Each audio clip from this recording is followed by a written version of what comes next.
অভিনেতা আবুল হায়াত আজীবন সম্মাননা পেয়েছেন। তার বর্ণাঢ্য জীবনকর্মের ওপর একটি তথ্যচিত্র দেখানো হয়। সম্মাননা তুলে দেন অভিনেত্রী দিলারা জামান।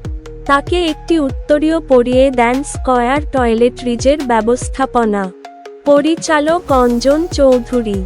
পুরস্কার পাওয়ার পর নিজের প্রতিক্রিয়া জানান আবুল হায়াত। তিনি বলেন, এই পুরস্কার আমার নয়। তিনি সহশিল্পীদের প্রতি কৃতজ্ঞতা জানান। মিডিয়া জগতের পর্দার পেছনের কলাকুশলীদের ধন্যবাদ জানান এই অভিনেতা। পরিবার সব অনুপ্রেরণার উৎস। মা বাবা ও পরিবারের সদস্যদের স্মরণ করেন। আবুল হায়াত তার পুরস্কার স্ত্রী শিরিন হায়াতকে উৎসর্গ করেন। পুরকৌশলে স্নাতক আবুল হায়াত অভিনয়শিল্পকে গ্রহণ করেছিলেন অন্তর ও অন্দর থেকে।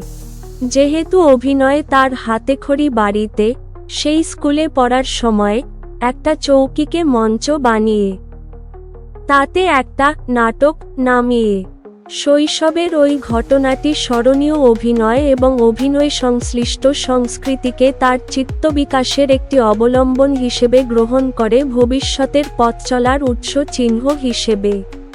আবুল হায়াতকে পরিবারের লোকজন ডাকতেন রবি নামে। যে রবি স্কুল কলেজে পড়ার সময়েই আরেক রবির প্রভাববলয়ে ঢুকে পড়েন এবং তার সাহিত্যকর্মকে অনুপ্রেরণার একটা বড় অঞ্চল হিসেবে গ্রহণ করেন।